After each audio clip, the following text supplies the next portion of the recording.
No, that's not what we're doing. We're not voting. Hold on just a second. I'm going to have Mr. Poole, because I've got clarity, but I want Mr. Poole to make sure we're clear with everyone. At this time, I have a motion to call the question, and a second has occurred so that it comes forward for a vote, 2/3, which would close this discussion and allow us to go back to the original item that's on the agenda to vote. So if you want to keep talking, then vote no. I mean, Okay. that's, Well, Do you have a question for the Office of General Counsel as it relates procedurally? no. Okay. So I have a motion and a second to call the question. No debate. we're going to do a hand count. They're putting it up electronically.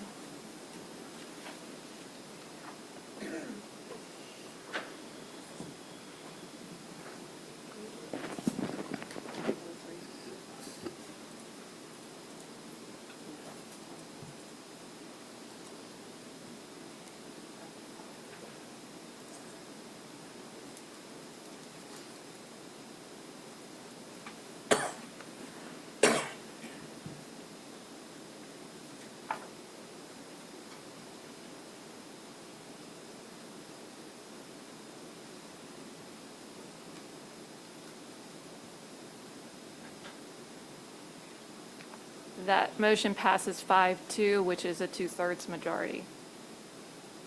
Correct? I'm still doing Oh, my equation on that. I'm having someone check me mathematically. And just you're having an English major check you on that, so if there is a math major who would like to do that more quickly than I would, feel free.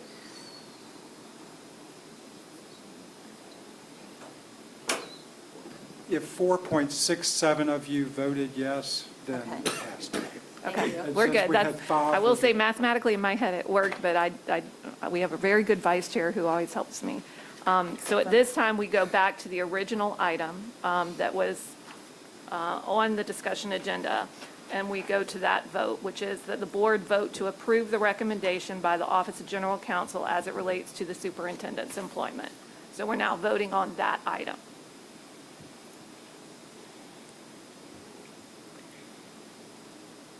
Chairwoman, I want to confirm that the initial vote was from Lori Hershey. The second was from April Carney. That is correct. Thank you.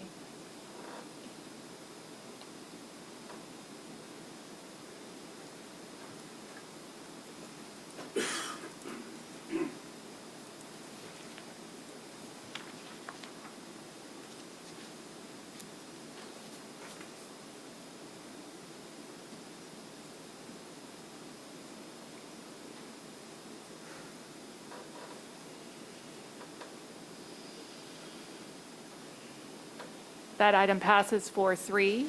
We'll now move on to item number 2, which would become necessary because that item passed, which is that the board nominate and approve a new superintendent for a term of up to 6 months with contractual specifics to be negotiated by the Office of General Counsel. I'll ask for a motion.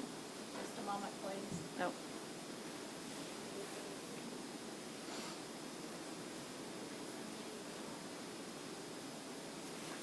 Motion. Again, we're moving on to, I'm going to reread it one more time, that we're moving on to agenda item number 2, new superintendent, which again was contingent on the passing of item number 1, that the board nominate and approve a new superintendent for a term of up to 6 months with contractual specifics to be negotiated by the Office of Counsel, Office of General Counsel. Do I have a motion? So moved. I have a motion by Vice Chair Pearson. Second. A second by Board Member Hershey.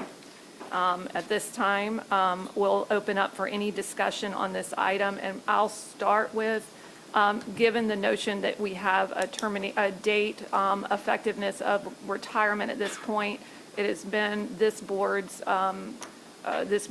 obligation, because the state requires us to have a superintendent, that someone is identified to lead for a period of time. Usually the contract is up to 6 months, to provide transition while the board determines what to do in a long-term search. This is, again, for somebody for a shorter period of time to keep stability in the district. And so I open the discussion up with that. Those are my comments. I have it through the chair. based upon the agreement that we just voted on, the superintendent is in place through the end of the current school year, which is June 4th. So this is not necessarily an action that the board has to take immediately because Dr. Greene is in place until June 4th, from my understanding of this READ document, and then taking some time that she has accrued and going through the end of July. So I know we're having this discussion, but do we have to, I guess for the chair to Mr. Poole, do we have to today identify what our next steps are, or is that something that could be discussed at a workshop since Dr. Greene is in place for about the next 5 to 6 weeks? Through the chair to Board Member Hershey, the answer is it does not have to be done today. If the board wishes to address that issue or consider it at a later time, we have, a month in which to do so, if that's the pleasure of the board. Are there comments on that item?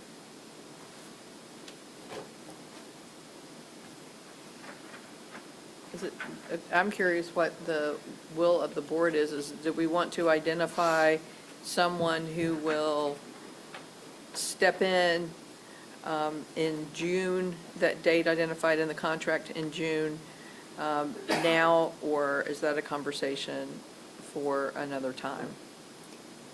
I have a question. Board Member, Vice Chair Pearson. From what I recall, in the times that Dr. Greene has taken very little vacation, not enough vacation, but very little vacation, and has had a knee surgery and a hip surgery, I believe that the deputy superintendent has been the acting superintendent.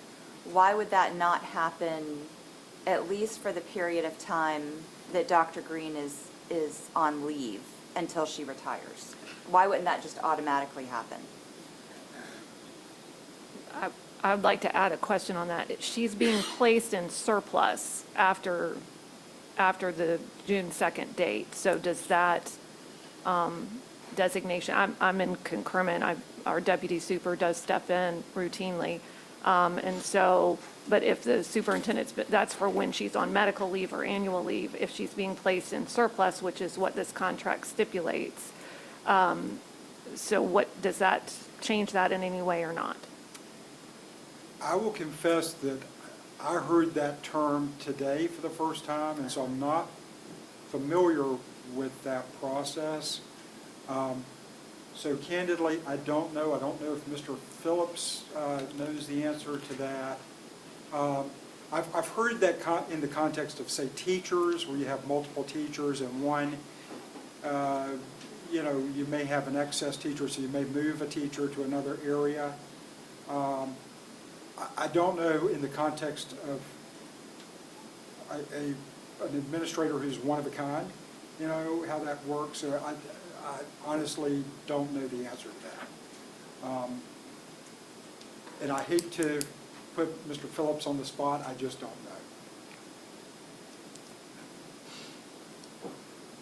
know. Through the chair, it's my understanding that once the position goes into surplus, that an interim can be selected, but I don't know of any legal impediment to simply having an acting superintendent for that period of time either.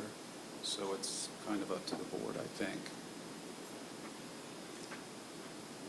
I'm going to may I clarify the question? If you want us to research that to be absolutely 100% sure that on what date you must have a superintendent in place, we'd be happy to do that, and we'll get back to you within, a day or so.